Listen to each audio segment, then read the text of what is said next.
ನಾಲಿಗೆ ಹರಿಬಿಟ್ಟ ಇನ್ನು ಸಕ್ಕರೆ ಸಚಿವರಿಗೆ ಇದೀಗ ರೈತರು ಘೇರಾವ್ ಹಾಕ್ತಾ ಇದ್ದಾರೆ. ತಮ್ಮ ಆಕ್ರೋಶಗಳನ್ನ ಕೂಡ ವ್ಯಕ್ತಪಡಿಸ್ತಾ ಇದ್ದಾರೆ. ಸಚಿವರ ಉಡಾಫೆ ಹೇಳಿಕೆಗೆ ಕೆರಳಿ ಕೆಂಡವಾಗಿದ್ದಾರೆ ರೈತರು. ಯುವ ರೈತ ಮುತ್ತುರಾಜ್ ಆಕ್ರೋಶವನ್ನು ವ್ಯಕ್ತಪಡಿಸಿದ್ದಾರೆ. ನಿಮ್ಮ ಸರ್ಕಾರದ ಪುಡಿಗಾಸಿಗೆ ರೈತರು ಕೈಚಾಚೋದಿಲ್ಲ. ನಿಮ್ಮನ್ನ ಸಾಕುವಷ್ಟು ತಾಕತ್ತು ನಮ್ಮಂತಹ ರೈತರಲ್ಲಿದೆ. ನಾವೇ ಬೆಳೆಯದಿದ್ರೆ ನೀವೇನು ಹೊಟ್ಟೆ ಏನ್ ತಿಂತೀರಾ ಅಂತ ಹೇಳಿ ಪ್ರಶ್ನೆ ಮಾಡಿದ್ದಾರೆ. ಒಳ್ಳೆ ಮಳೆ ಬಂದ್ರೆ 1 ಎಕರೆಯಲ್ಲಿ 2 ಲಕ್ಷ ಆದಾಯ ಬರುತ್ತೆ ನಮಗೆ. ಸಚಿವ ಶಿವಾನಂದ ಪಾಟೀಲ್ಗೆ ರೈತ ಹಿಗ್ಗಾಮುಗ್ಗಾ ತರಾಟೆಗೆ ತೆಗೆದುಕೊಂಡಿದ್ದಾರೆ.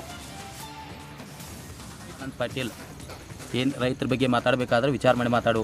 ನಮಗೆ ಬರಗಾಲ ಬೀಳತ್ತೆ ಬೇಡ್ಕೋತೇವೆ ನಾವು ಬರಗಾಲ ಬೀಳುವಂಗೆ ಬೇಡ್ಕೊಂಡಿರ. ನಾವು ಪ್ರತಿ ಸಲ ಇಲ್ಲಿ ಕಬ್ಬು 50 ಟನ್ ಕಬ್ಬು ಹಚ್ತೀನಿ. 3-4 ವರ್ಷದ ಕಬ್ಬು 50 ಟನ್ ತೆಗ್ದೇನೆ. ಈ ಸಲ ಬಂದೈತಿ ಬರಗಾಲ ಬೀಳೋದಕ್ಕೆ ನಾವು ಬೇಡ್ಕೊಳ್ಳೇವ್ರಿ. ದೇವ್ರ ಕಡೆ ಏನಂತ ಬೇಡ್ಕೋದೇವು. ನಿಮ್ಮ ಕೈಲಿಂದಂತೂ ಆಗಂಗಿಲ್ಲ ಬಿಟ್ಟು ನೀರಾವರಿ ಮಾಡಿಕೊಡೋದು ನಮಗೆಲ್ಲ ಬದುಕ್ಸಕ್ಕೆ ನಿನ್ನ ಕೈಲಿಂತೂ ಆಗಂಗಿಲ್ಲ. ಅದನ್ನು ಬಿಡು. ನಾವು ಮಳೆಗಾಲ ಆದ್ರೆ ದೇವ್ರ ಮಳೆಗಾಲ ಕೊಡ್ಲತ್ತೆ ನಾವು ಬೇಡ್ಕೋತೇವೆ.